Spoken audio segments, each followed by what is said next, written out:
최근 제주도에 들어와 난민 신청을 한 예멘인들이 급증하면서 우리 사회의 난민 수용 문제가 뜨거운 논쟁거리로 떠올랐는데요. 우리 사회 일각에서 난민에 대한 거부감이 여전히 큰 가운데 불교를 비롯한 종교계는 난민들에 대한 포용과 자비의 손길을 내밀어야 한다고 목소리를 높이고 있습니다. 서일 기자입니다. 이념과 종교 갈등, 인종 차별 등을 피해 조국을 버리고 전 세계를 떠도는 난민들.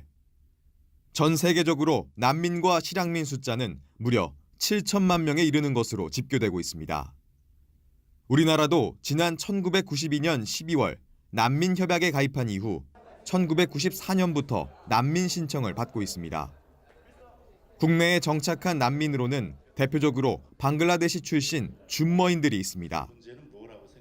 줌머인들은 방글라데시의 소수민족으로 종교와 문화가 다르다는 이유로 다수민족인 벵갈리족의 인권 탄압을 받아온 끝에 경기도 김포 등으로 이주해 지난 2002년 국내 최초의 난민 공동체 제한 줌머인 연대를 결성했습니다. 어디 나라나 민족 활동이 없는 것이 아닙니다. 그 민족 종교 활동 해소하려면 나라가 먼저 민주화된다고 생각하고요. 민주화도 하루아침에 되는 것이 아니잖아요. 기본적인 변화가 있어야 돼요. 하지만 지난 1994년부터 지난해까지 우리나라의 난민 신청자 3만 3천여 명 가운데 난민 지위를 인정받은 경우는 700여 명에 그쳐 난민 인정에 인색하다는 지적이 나오고 있습니다. 이런 가운데 장기간 내전을 겪고 있는 중동 국가 예멘 난민들이 잇따라 제주도에 난민 신청을 하면서 난민 수용 문제를 놓고 찬반 논란이 뜨거워지고 있습니다. 특히 일부 개신교에서는 이슬람 난민은 테러 위협 등으로 유럽에서도 거부하고 있다면서 난민에 대한 혐오감을 노골적으로 드러내고 있습니다. 그러나 생명을 찾아온 예멘 난민들이 인간다운 삶을 이어갈 수 있도록 따뜻하게 맞이하자는 목소리가 종교계를 중심으로 확산되고 있습니다.